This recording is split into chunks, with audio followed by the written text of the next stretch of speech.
പ്രണയിക്കുവാനും വിവാഹം കഴിക്കുവാനും മാത്രമല്ല, ആ ജീവിതം എത്ര കഷ്ടപ്പാടാണെങ്കിലും ബുദ്ധിമുട്ടാണെങ്കിലും ദീർഘായുസ്സോടെ മുന്നോട്ട് കൊണ്ടുപോകുവാൻ ഭാഗ്യം വേണം.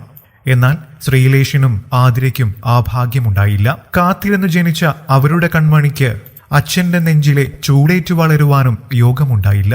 അപ്രതീക്ഷിതമായെത്തിയ ഉരുൾപൊട്ടലിൽ ഞൊടിയിടയിൽ മാഞ്ഞുപോയ പ്രിയപ്പെട്ടവന്റെ മൃതദേഹത്തിനരികിൽ പൊട്ടിക്കരയാതെ ഞാൻ എന്തു തെറ്റ് ചെയ്തിട്ട ഈ വിധിയെന്ന് ചോദിച്ച് ഹൃദയം പൊട്ടി കരയുകയായിരുന്നു ആതിര.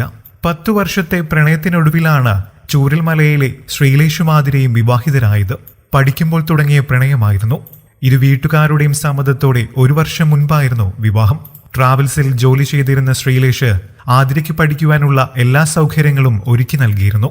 വിവാഹത്തിന് തൊട്ടു മുൻപായിരുന്നു ടീച്ചേഴ്സ് ട്രെയിനിങ് കോഴ്സ് പൂർത്തിയാക്കിയത്. വിവാഹം കഴിഞ്ഞതിനു പിന്നാലെ ഒരു കുഞ്ഞുകൂടി വീട്ടിലേക്ക് വരുന്നു എന്ന വിശേഷവുമെത്തി. ആ കാത്തിരിപ്പിനൊടുവിലാണ് 7-ാം മാസം ആതിരയെ സ്വന്തം വീട്ടിലേക്ക് കൂട്ടിക്കൊണ്ടുപോയത്. അങ്ങനെയാണ് മെയ് 6-ാം തീയതി ആതിര ഒരു പെൺകുഞ്ഞിന് ജന്മം നൽകുകയും ചെയ്തത്. കുഞ്ഞിന്റെ നൂലുകെട്ടും പേരിടിയിലുമൊക്കെ വളരെ ആഘോഷമായാണ് നടന്നത്. എന്നും വീഡിയോ കോൾ വിളിച്ച് കുഞ്ഞിനെ കാണും. എന്നിട്ടേ ഉറങ്ങുമായിരുന്നുള്ളൂ എല്ലാവരും. ഉരുൾപൊട്ടിയതിന്റെ അന്നും അങ്ങനെ തന്നെയായിരുന്നു. പിറ്റേ ദിവസം കുഞ്ഞിനെ കാണാൻ വരാമെന്ന് പറഞ്ഞ് ഫോൺ വെച്ചതിന് പിന്നാലെയാണ് ഉരുൾപൊട്ടിയതും എങ്ങനെയൊക്കെ രക്ഷപ്പെട്ട് ശ്രീലേഷും അച്ഛനും അമ്മയും മുകളിലേക്ക് കയറിയത്. അമ്മ ലതയും അച്ഛൻ ശ്രീനിയും ശ്രീലേഷും ആദ്യം രക്ഷപ്പെട്ടവർക്കൊപ്പം ഉണ്ടായിരുന്നു. എന്നാൽ വിധി വീണ്ടും അവരെ പരീക്ഷിക്കുകയായിരുന്നു. അയൽവാസിയായ ഔസേപ്പച്ചന്റെ വീട്ടിലേക്ക് ചെളിയിൽ പൂണ്ട് കയറിയ ഇവർ അതെല്ലാം കഴുകിക്കളയുകയും അവിടെയുണ്ടായിരുന്ന ഡ്രസ്സൊക്കെ മാറ്റിയിട്ട് വെള്ളം കുടിച്ചു നിൽക്കവെയാണ് രണ്ടാമതും ഉരുൾപൊട്ടുന്നതും വെള്ളവും കല്ലുമെല്ലാം ഇരച്ചെത്തുകയും ചെയ്തത്. അപ്പോഴേക്കും സമയം പുലർച്ചെ 2:30 വെള്ളം വരുന്നത് കണ്ട് കുറച്ച് സ്ത്രീകളെയും കുട്ടികളെയും വീടിന്റെ മുകൾ വശത്തേക്ക് മാറ്റിയിരുന്നു. അപ്പോഴേക്കും വീട്ടിലുണ്ടായിരുന്നവരുടെ കഴുത്തോളം ചെളിയും കയറി.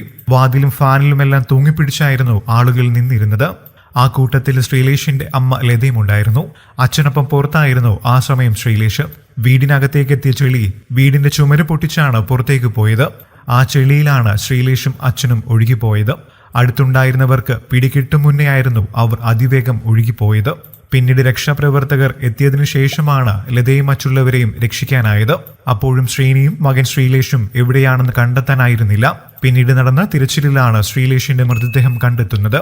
നെഞ്ചുപൊട്ടുന്ന വേദനയോടെയാണ് അമ്മ ലത മകന്റെ വിയോഗം തിരിച്ചറിഞ്ഞത്. എവിടെയെങ്കിലും പിടികിട്ടി രക്ഷപ്പെട്ടിരിക്കുമെന്ന പ്രതീക്ഷയിലായിരുന്നു അമ്മ കഴിഞ്ഞിരുന്നത്. ശ്രീലേഷ് ഇല്ലാതെ ഇനിയൊരു ജീവിതം ആതിരയ്ക്കില്ലെന്ന് അമ്മ ഉറപ്പിച്ചു പറയുന്നു.